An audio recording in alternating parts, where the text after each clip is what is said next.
Who here has ever read a tech book? Hands up. Awesome. Who here thought the book was crap? Okay, I'm here today to talk about why tech books turn out really crappy. So I'm Swizec. I write code, I write books. Sometimes I punch people in the face as sport, but that's not very interesting, so you can just Google me if you can. So this is a legal requirement. A while ago, I wrote a document saying that whenever I speak about my book publicly, I have to say my publisher was packed. So I decided to be an ass about it. Today, I'm going to tell you a story in 3 acts. Boy meets book, boy falls in love with book, boy hates book with a fiery passion of 1,000 suns, and in the end, okay, the book is sort of okay. Act 1, how the publisher found me. So it all started in September 2012 when I wrote a short blog post about putting some dots on a screen. It was my first time playing around with D3.js, which is a library for writing visualizations in JavaScript. And it's kind of cool. It's used by New York Times, and most libraries you see online that draw pictures use D3.js at the core. So I wrote this post, and then about a month later, I get an email from a strange Indian dude saying, hey, you're really awesome, you're like an expert on this technology, you should write a book for us. We're looking for suckers, writers. And we're gonna make a book to teach people how to draw pretty pictures and stuff like that, so you should do it. Like, what, me? I don't even know how to use this stuff. I've never written a book. I've never written anything longer than a blog post. What the fuck is wrong with you? But yeah, sure, I'll do it. So I open the GitHub wiki from D3.js, scroll through, read all the titles on the API specification, read the first paragraph, and sort of pull an outline for a book out of my ass. Okay, chapter 1, 10 pages. Chapter 2, okay, 30, and they asked for a 100-page book, so the outline said 100 pages, exactly. Bam. And so I sent the outline back, and a while later, they chose my outline. Okay. So we start working on a contract. And that took 2 months. I did everything in my power to keep at least a bit of control over my book, but I didn't. They own the copyright. They can do whatever they want with it. I only have fair use, so I think I can quote about 10% of the book at a time, which sucks. But I did manage to, what's it called? I got rid of the clause that says they have right of first refusal for my next 2 books.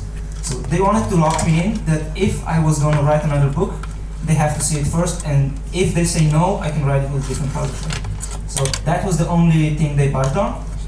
But I got like a €400 advance. Yes, that is awesome. I can do so much with that €400. So Act 2, the writing. It first started with pushing back the first deadline because we actually took longer to finish the contract than they set the deadline for the first chapter, which is kind of crazy. Why would I start writing before I have the contract signed? Crazy people. But it's actually very easy to write a book. It goes in like a cycle of about 4 steps. First, you come up with an example, and you have to try to make an interesting example so people aren't bored when they're reading the book. They have to make something meaningful so they can see the technology you're presenting is actually cool. And it needs to be simple enough to be explainable, and it needs to exercise exactly the parts that you're talking about right now and be as thin as possible on everything you've already said, and God forbid it uses anything from the future, because then you are really terribly messed up. And it's actually very difficult. When you start on the first chapter, what do you write about so that you can make an example and you're not always saying, this will be explained in chapter 3, this will be then, this will be then. It's difficult. But you come up with an example, and then it's time for you to learn how to do that. So you go to the API specification, and you read, and you read, and you try to figure it out. And I have to give kudos to whomever did the open source documentation for D3.js, because I was actually able to learn from it. So that's really cool. You learn it, and then you have to code it. So you have to prove to yourself that you actually know how, that did you actually have learned how to do something? And this usually takes a few days, because D3.js is incredibly complicated. I have no idea why it's that way, but I guess that's what gives it the power. So you code it, you sweat over it, and then you get to write about it. And that's actually the cool part, because writing about something you've already coded is probably the easiest thing in the world. You just copy-paste your code into Word. Yes, they made me use Word. It was terrible. I almost cried. Like, seriously, Word is a terrible, terrible tool for collaboration. You're like sending around in email 5 megabyte binary files, and there's 10 people working on it at a time. It's just not beautiful. It's terrible. But the easy thing is you copy-paste the code, you write a simple introduction like, yeah, we're gonna make, this is going to be the picture that comes out, here's a picture of it, and here's the code, and then you basically just write in English, explaining to me like I'm 5 years old what that code actually does. And it's awesome. And like, you write a short example and 5 pages of the book fall out in like half an hour. So that's the cool part. And then it's like, eat, sleep, rave, repeat. Eat, sleep, rave, repeat. Just like the song. It just goes on and on and on. And your life is locked into this cycle of, come up with an example, come up with an example, learn how to do it, write it, and so on. Just do that all your life. And then after about 66 days, I had 180 pages of a book, and it took me 170 hours of my life. So I think I averaged like 3 hours of research and writing per day, which was insane. And it was cool. I sent it to the publisher, I'm happy, I was sick of the book by that time, and I never wanted to see it again. Act 3, the editing. Ooh. That's actually the hard part, because you're happy with the book, then the publisher comes back to you and they're like, it's awesome, people can learn from this, it's amazing, everything's beautiful, but not really. Here, you made a grammatical mistake there, there's a typo there, oh, and it's 20 pages too long. And chapter 3 is 20 pages too long, and chapter 4 is 10 pages too long. Basically, we want you to shorten the book by 60 pages. Because you said 100 pages, we said, okay, 120 max, and you delivered 180. That's not good, that's a major problem, man. You have to shorten that. So I rewrote the whole book again. This time, I didn't have to make new examples and stuff like that, but this is what my Word file looked like. I essentially wrote the whole book again. And I tried very, very hard not to lose any content, and I'm very happy that I didn't, because all I did was actually just kill all the beautiful turns of phrases that I loved very dearly.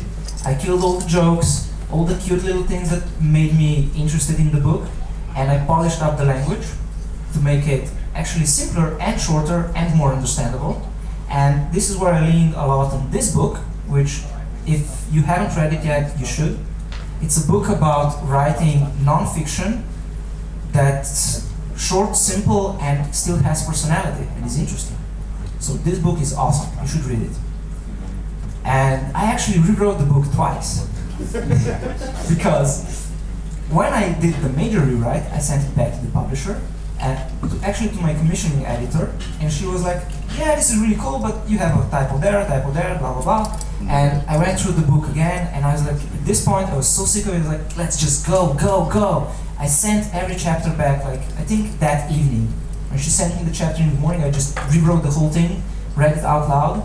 So this is very important. You should read your writing out loud, because it turns out it's almost impossible to make yourself sound natural when you're writing. Maybe because I'm not a native English of English. Wow, a native English of English. Case in point. But we come to Act 3 and a half. Because at this point, I thought the book was done. They finally announced it. I finally got to speak about the book publicly, because that's part of those contracts I signed earlier. I couldn't actually mention to people that I wrote a book, that I'm writing a book. It was supposed to be a total secret. So it was announced to be published in August, and I was like, yes, I can take a break. And I stopped thinking about the book for 2 months. One of those months, I actually spent traveling around Europe in a car. It was amazing. And then I come back home, and there's an email that says, "Hey, your technical editors finally came back with their feedback, and it's time to start the rewriting stage." Wait, what? I already wrote this book 3 times. What do you mean rewriting stage? What's wrong with you, man? And actually what they meant was that I got a lot of technical feedback from people who actually knew what the book was about. And it was like, this is wrong, this example doesn't work, you should change that example, you should make that completely, you're like, this is the wrong order of things. Dude, you wrote that wrong. Like, that code does not work the way you explained it. It's just, that is not how it works. And most of the feedback was, I read the feedback and was like, dude, why aren't you writing this book? You're so much better at this than I am. You actually understand what's going on here. I have no idea. And actually, I did not rewrite the book again, because at this point it was a month into publication. I was sick and tired of the book, and I said, no deep structural changes. I just changed a few things here and there. So that is probably why the book turned out a bit crappy. Because there are a lot of things that should go better. Like, the didactical approach isn't the best. It turns out that if you use awesome examples that inspire people, that also makes the book much more difficult, and it's harder for people to actually learn something. But the interesting examples were really the only thing keeping my sanity. So, Act 4. The book comes out. It's done. Yes. The last stage was just a week-long sprint with the first guy besides me who was actually excited about the book, who actually used the words, "I am really excited to work on this." That was awesome. I love that guy.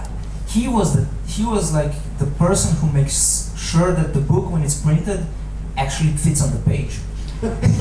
And he made sure that I use all acronyms correctly and consistently, and that I have consistent introductions into code.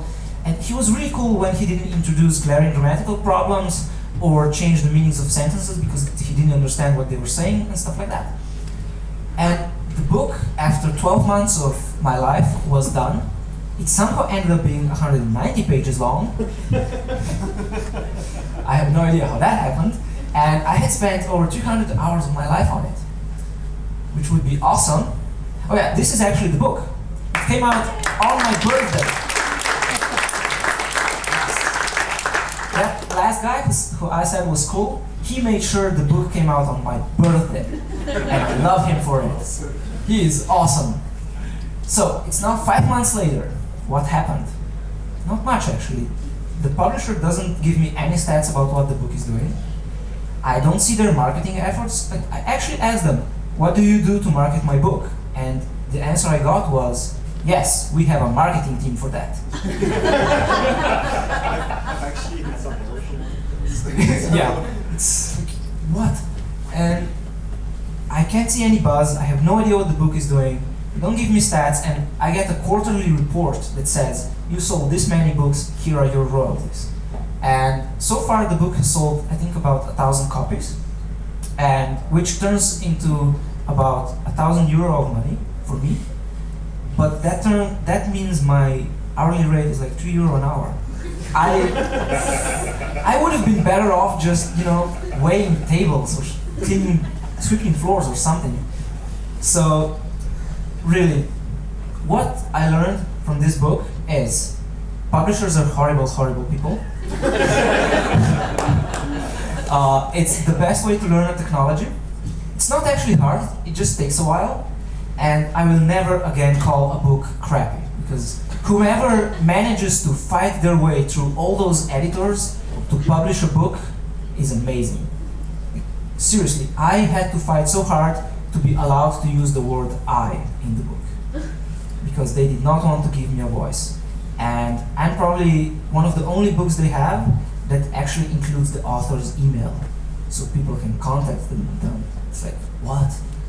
So, questions?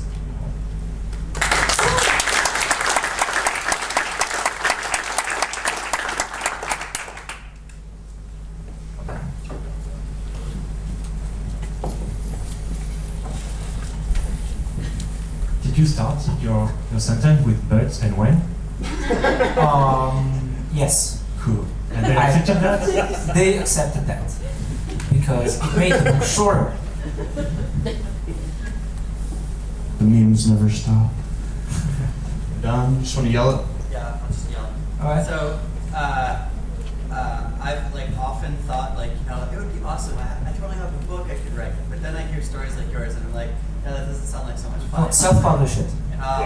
But that's really the question. Like, if you have something that you feel is worth disseminating, and it's not something that fits into a blog post, Yeah. like knowing now what you know about the process that you went through, if you had something of that scale to share, what would you do today?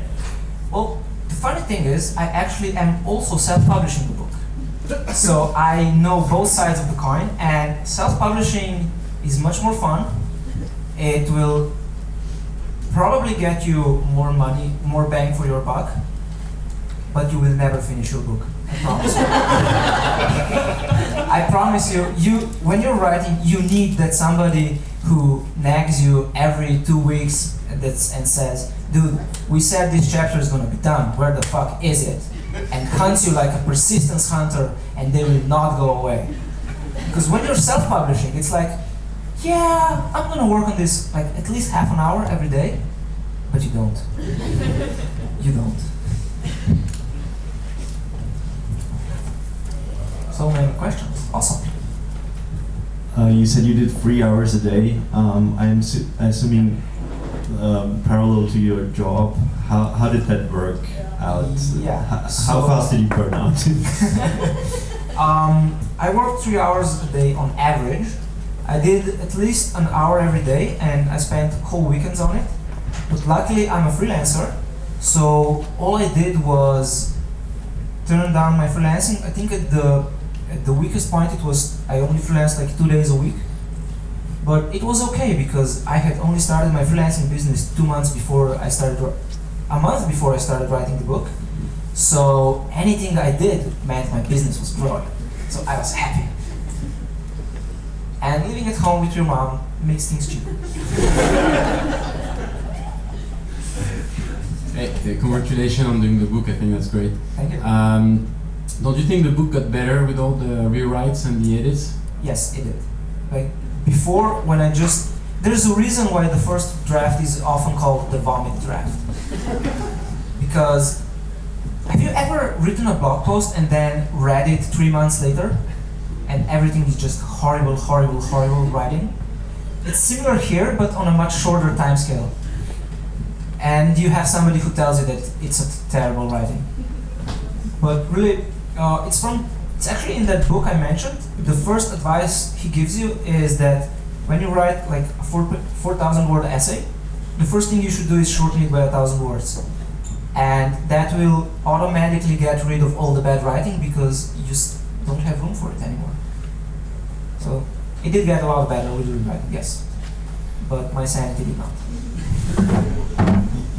You were asking about marketing, or you were saying that you don't know about marketing. Yeah. I actually had one of those guys, one of those Indians, sending me an email, giving me a free book if I would blog about it. Oh, awesome. So and they're doing that kind of stuff, at least for the Drupal books that they're publishing. Cool. So, but I don't know if they did that for you. I hope they did that for me. Also, it would be really great if I got to see the book. There's a whole story there, but I haven't actually seen the book yet. Okay. Cool. All right. One more question. Anybody? From there. Just Hi, yell. so as kind of follow-up about the self-publishing question, provided that you ever do get a full manuscript, where would you get an editor before you go to self-publishers? Well, first thing, I would suggest you use Limpub. They encourage you to keep publishing the book while you're writing it. Oh. Continuous deployment for books. Interesting. The cool thing there is that it's a very easy way to bootstrap your book because there's nobody to give you an advance, so you get your readers to give you an advance. Oh, cool. And you just have to convince them that you will eventually finish the book and they will get it. So one thing I did for that was to start with a very low price on my self-published book, and then as it gets longer, I increase the price so I reward people who come in early, who become part of my community early, and then people who come later, well, fuck up. So if somebody buys like the first chapter and then you publish more chapters, they get access to those chapters? Yes, they get access to those chapters for free. So if you bought my self-published book like a few weeks after I started writing, it was I think $1, and now it's $15. So you know, so use Limpub, and there's actually a whole bunch of freelance editors, and you just go online and you say, hey, I need an editor, and people just sort of start piling on you. It's amazing. Editors do not have enough work, especially if you say you're gonna pay them. Okay. Great, thank you.